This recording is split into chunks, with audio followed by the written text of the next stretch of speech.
তো welcome to ABD centre. ABD সেন্টারে আপনাদের সকলকে স্বাগত জানাই। তো আজকে যে জিনিসটা আপনাদের দেখাতে চলেছি বা শেখাতে চলেছি, সেই জিনিসটা হচ্ছে যে কীভাবে কাস্ট সার্টিফিকেট কাস্ট সার্টিফিকেট জাতি প্রমাণপত্র যেমন এসসি, এসটি, ওবিসি কীভাবে বানানো যায়। তো ভিডিওটা সম্পূর্ণ দেখতে গেলে তোমরা বুঝতে পারবে যে কীভাবে এসসি, এসটি, ওবিসি বানাতে হয়। আর যদি ভিডিওটা ভালো লেগে থাকে তাহলে লাইক, সাবস্ক্রাইব এবং ফলো করে দিলে আমাদের চ্যানেলকে পরবর্তীতে এরকম ভিডিও পাওয়ার জন্য। পর দেখতেই পাচ্ছেন এসসি, এসটি, ওবিসি। এই এসসি, এসটি, ওবিসিতে আপনারা ক্লিক করবেন। এখানে আপনি আরও বিভিন্ন অপশন দেখতেই পাচ্ছেন। তার মধ্যে রয়েছে apply for SC, ST, OBC. এই অ্যাপ্লাই ফর এসসি, এসটি, ওবিসিতে আপনারা ক্লিক করবেন। পরবর্তী পেজটি আমাদের সামনে চলে আসবে। নিচে আপনি চলে আসবেন। নিচে দেখতেই পাচ্ছেন application to state West Bengal রয়েছে। এরপর এখান থেকে আপনি আপনার ডিস্ট্রিক্ট কী রয়েছে তা সার্চ করবেন। আমরা সার্চ করছি, নিচে কিন্তু শো হয়েছে, এখান থেকে আমরা সিলেক্ট করলাম। এরপর হচ্ছে সাব ডিভিশন। তো আপনি সাব ডিভিশন এখানে সিলেক্ট করবেন। আপনি পৌরসভা এলাকায় থাকেন নাকি ব্লক এরিয়ায়, তাই এখান থেকে আপনি আপনার অ্যাকর্ডিং সিলেক্ট করবেন। প্রথমত আমরা এখান থেকে আমাদের যে সাব ডিভিশন রয়েছে তা সার্চ করে দিচ্ছি, নিচে কিন্তু শো হয়েছে। এরপর আপনি পৌরসভায় থাকেন নাকি ব্লক এরিয়ায় থাকেন, আপনি আপনার অ্যাকর্ডিং তা সিলেক্ট করবেন। এরপর পৌরসভা নেম অথবা ব্লক নেম আপনার যা রয়েছে তা উল্লেখ করবেন।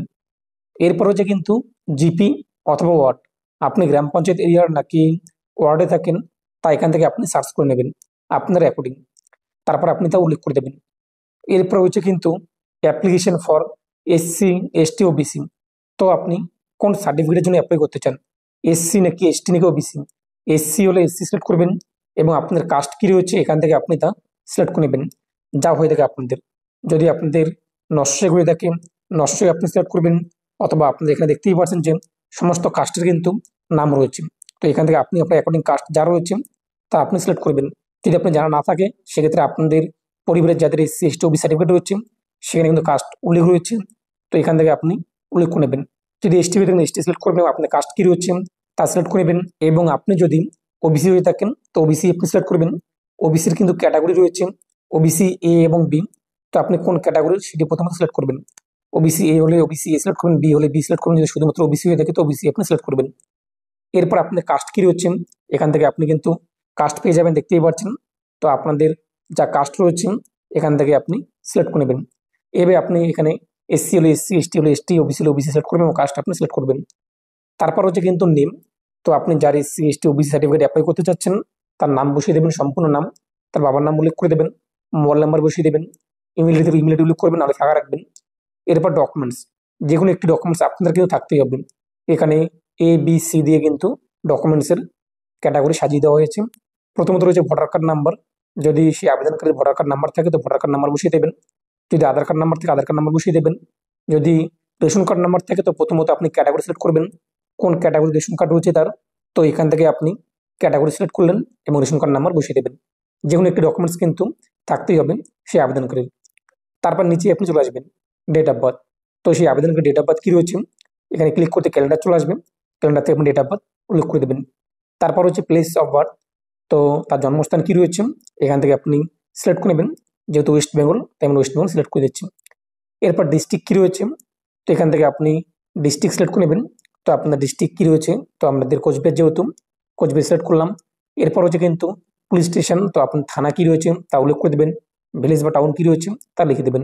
এবং 9 নম্বর অপশনে বলা হয়েছে কিন্তু প্রেজেন্ট অ্যাড্রেস, বর্তমানে সেই আবেদনকারী কোথায় বসবাস করছে। তো যে জায়গায় থাকছে সেই জায়গার নাম আপনি উল্লেখ করে দেবেন, কে কেয়ার করছে। যদি বাবা হয়ে থাকে বাবা, স্বামী হলে স্বামীর নাম উল্লেখ করে দেবেন। এরপর স্টেট কী রয়েছে অটোমেটিক চলে আসবে, দেখতেই পাচ্ছেন ডিস্ট্রিক্ট। এরপর পুলিশ স্টেশন উল্লেখ করে দেবেন, ওয়ার্ড অথবা জিপি উল্লেখ করে দেবেন, ভিলেজ কী রয়েছে তা লিখে দেবেন, অথবা রোডের নাম উল্লেখ করে দেবেন, পোস্ট অফিস নাম উল্লেখ করে দেবেন, পিনকোডের নাম উল্লেখ করে দেবেন। যদি আবেদনকারীর প্রেজেন্ট অ্যাড্রেস অর্থাৎ বর্তমান ঠিকানা এবং স্থায়ী ঠিকানা একই হয়ে থাকে তাহলে আপনি ইএস এর বক্সে রয়েছে এই বক্সে টিক মেরে দেবেন, অটোমেটিক এই সমস্ত করে ফিল আপ নিয়ে নেবে। আর যদি সেই আবেদনকারীর পার্মানেন্ট অ্যাড্রেস অর্থাৎ স্থায়ী ঠিকানা আলাদা হয়ে থাকে তাহলে নো করে আপনি তা ফিল আপ করে নেবেন। তারপর নিচে আপনি চলে আসবেন। যদি আরও কোনো অ্যাড্রেস আপনি অ্যাড করতে চান তো এনি মোড়ে ক্লিক করে গিয়ে ক্লিক করে অ্যাড করতে পারেন, নাহলে ফাঁকা রাখবেন। তারপর আমাদের ন্যাশনালিটি ইন্ডিয়ান থাকবে। রিলিজিয়ান আপনাদের কী হচ্ছে ধর্ম, তো এখান থেকে আপনি আপনার ধর্ম যা হয়ে থাকেন তা সিলেক্ট করে নেবেন। তো আপনি মোবাইল ফোন দিয়ে অ্যাপ্লাই করতে পারবেন। তো এরপর আপনি নিচে চলে আসবেন জেন্ডার। তো আপনার জেন্ডার কী রয়েছে সে আবেদনকারীর মেল নাকি ফিমেল নাকি ট্রান্সজেন্ডার যেটি হয়ে থাকে আপনি আপনার রেকর্ডিং সিলেক্ট করে নেবেন। তারপর রয়েছে কিন্তু 13 নম্বরে ব্লাড রিলেশন ডিটেলস। যদি আপনার পরিবারে আপনার রক্তের সম্পর্কে কোনো সদস্যের কিংবা কোনো ব্যক্তির এসসি এসটি ওবি সার্টিফিকেট থাকে, তো সেই ব্যক্তির তথ্য এখানে উল্লেখ করে দেবেন এবং সেই ব্যক্তির সার্টিফিকেট নাম্বার, তার নাম, তার সার্টিফিকেট কবে ইস্যু করা হয়েছে, তার সঙ্গে আপনাদের সম্পর্ক কী রয়েছে তা এখানে উল্লেখ করে দেবেন। তার পাশাপাশি নিচে কিন্তু রয়েছে সেই সার্টিফিকেটটি কোন ডিস্ট্রিক্ট থেকে ইস্যু করা হয়েছে, কোন অফিস থেকে। এখানে ক্লিক করতে কিন্তু এসডি অফিসগুলো চলে আসবে। তো এখান থেকে আপনি আপনার রেকর্ডিং যা হয়ে থাকে তা সিলেক্ট করে নেবেন। এইভাবে আপনি কিন্তু খুব সহজেই আপনাদের যে ব্লাড রিলেশন ডিটেলস অ্যাড করতে পারবেন। ব্লাড রিলেশন ডিটেলস তাদেরই অ্যাড করতে হবে যাদের, এবং আপনাদের পরিবারে যদি কারো এসসি এসটি ওবি সার্টিফিকেট না থাকে তাহলে আপনি নোজে রয়েছে, নোতে টিকমার্ক দিয়ে দেবেন। যদি থাকে সেটা আপনি ইয়েজে ক্লিক করবেন, আপনাদের রক্তের সম্পর্কে কাদের রয়েছে এবং সেই ব্যক্তির সঙ্গে আপনার সম্পর্ক কী রয়েছে, নাম, সার্টিফিকেট নাম্বার বসিয়ে দেবেন। আর না হলে আপনি এখান থেকে নোজে রয়েছে, নো আপনি করে দেবেন। তারপর নিচে আপনি চলে আসবেন, বলা হয়েছে কিন্তু 14 নম্বরে details of two local reference. তো আপনাদের কিন্তু এলাকার দুইজন ব্যক্তির এখানে তথ্য উল্লেখ করতে হবে। তো সেক্ষেত্রে আপনি কি করবেন, আপনাদের যে মহল্লা রয়েছে বা পাড়ার যে বা এলাকার যে রয়েছে সেই গ্রামের যে কোনো দুইজন ব্যক্তির নাম এবং ভোটার কার্ডের জেরক্স কিন্তু লাগবে। তো তার নাম উল্লেখ করে দেবেন, তার অ্যাড্রেস উল্লেখ করে দেবেন এবং দ্বিতীয় ব্যক্তির নাম উল্লেখ করে দেবেন, অ্যাড্রেস উল্লেখ করে দেবেন এবং অবশ্যই দুজন ব্যক্তির আপনি যার নাম উল্লেখ করেছেন তার ভোটার কার্ড অথবা আধার কার্ডের জেরক্স নিয়ে নেবেন।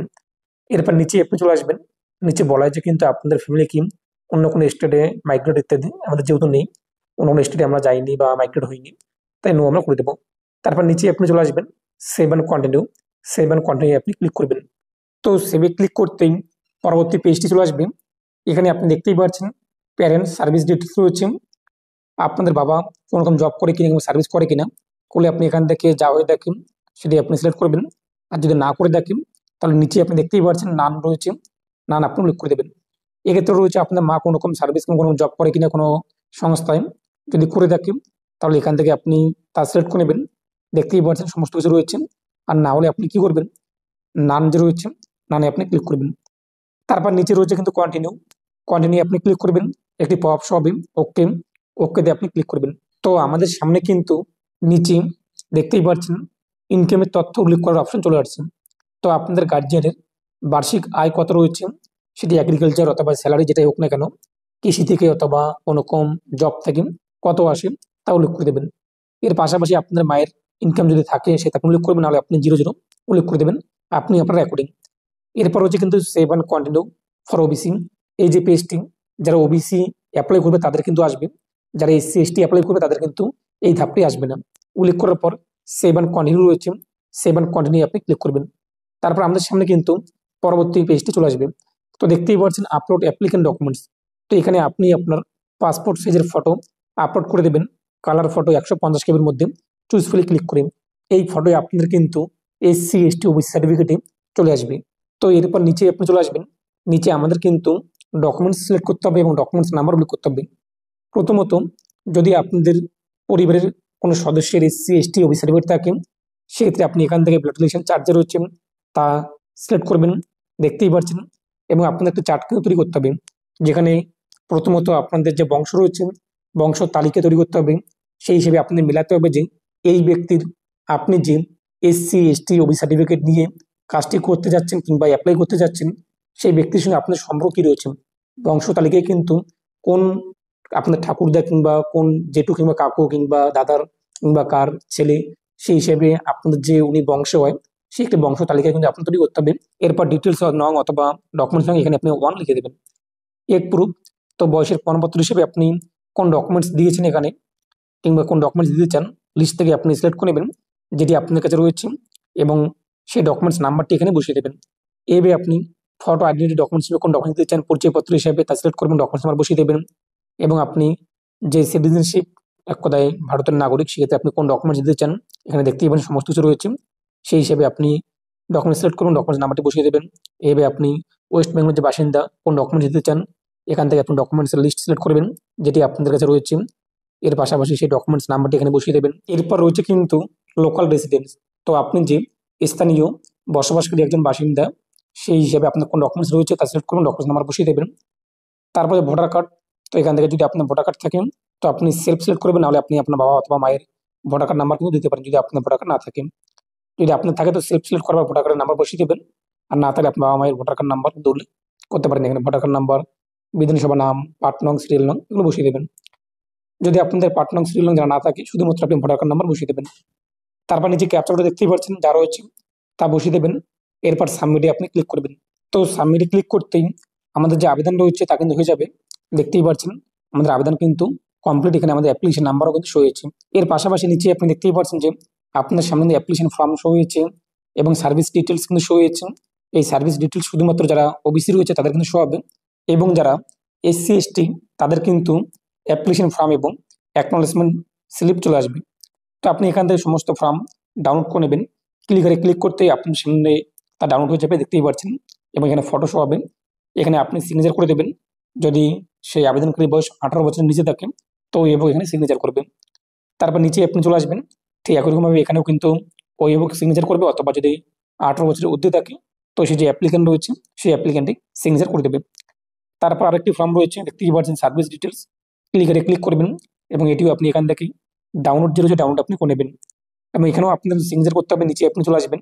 দেখতেই পাচ্ছেন যদি অ্যাপ্লিকেন্টের বয়স 18 বছরের ঊর্ধ্বে থাকে তো অ্যাপ্লিকেন্ট সিলেক্ট করবে, এবং 18 বছরের নিচে হলে মাইনর হলে সেই অভিভাবক যে রয়েছেন তিনি সিগনেচার করবেন।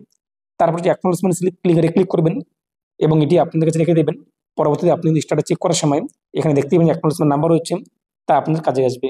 এবং নিচে আপনি দেখতেই পাচ্ছেন বলা হয়েছে আপনাদের কিন্তু অনেক সময় ডকুমেন্টস ভেরিফিকেশন করার জন্য বিডিও অফিস অথবা এসডি অফিসে যেতে হয়, এবং তখন আপনি সমস্ত অরিজিনাল ডকুমেন্টস এবং জেরক্স নিয়ে সেখানে যাবেন এবং আধিকারিকদের সঙ্গে কথা বলবেন। ওনারা আপনাদের কিন্তু গাইড করে দেবেন। এরপর সেটি আপনাদের অ্যাপ্রুভ হয়ে যাবে। তো আপনি কীভাবে চেক করতে পারবেন যে আপনার আবেদন অ্যাপ্রুভ হয়েছে নাকি রিজেক্ট হয়েছে? তো স্ট্যাটাস চেক করার জন্য আপনি আবার ওয়েবসাইটে চলে আসবেন। আবার আপনি এসসি এসটি ওবিসিতে ক্লিক করবেন। এরপর হচ্ছে অ্যাপ্লিকেশন চেক। এই অ্যাপ্লিকেশন চেকে আপনি ক্লিক করবেন। তো অ্যাপ্লিকেশন চেকে ক্লিক করতে পরবর্তী পেজটি চলে আসবেন। এখানে আপনি আপনার অ্যাপ্লিকেশন নাম্বার বসিয়ে দেবেন। তারপর হচ্ছে সার্চে আপনি ক্লিক করবেন। তো সার্চে ক্লিক করতে আপনাদের সামনে নাম, কবে আপনি অ্যাপ্লিকেশন করলেন, কোন সার্টিফিকেট জন্য অ্যাপ্লাই করলেন ইত্যাদি কিন্তু শো হবে। এবং স্ট্যাটাস বর্তমানে দেখতেই পাচ্ছেন application submitted, hard copy not receive. তো এটা যখন আপনাদের অ্যাপ্রুভ হয়ে যাবে, অ্যাকসেপ্ট হয়ে যাবে, তখন এখানে কিন্তু চলে আসবে যে সেটি আপনাদের কোন অফিসে ফরওয়ার্ড করা হয়েছে, বিডিও নাকি এসডিও ইত্যাদি। তাহলে আশা করছি আপনারা বুঝতে পেরেছেন যে কীভাবে একটা কাস্ট সার্টিফিকেট বা জাতি প্রমাণপত্র বানানো হয়। আর এই যে অ্যাপ্লিকেশন ফর্মটা আপনারা পেলেন, এই অ্যাপ্লিকেশন ফর্মটা আপনারা দুয়ারে সরকার অথবা পার্শ্ববর্তী কোনো বিডিও অফিস অথবা এসডিও অফিসে আপনারা সাবমিট করে দেবেন বা ফর্মটা দিয়ে চলে আসবেন। পরবর্তীতে এরকম ভিডিও পাওয়ার জন্য আপনারা চ্যানেলটি সাবস্ক্রাইব এবং ফলো করে রাখবেন।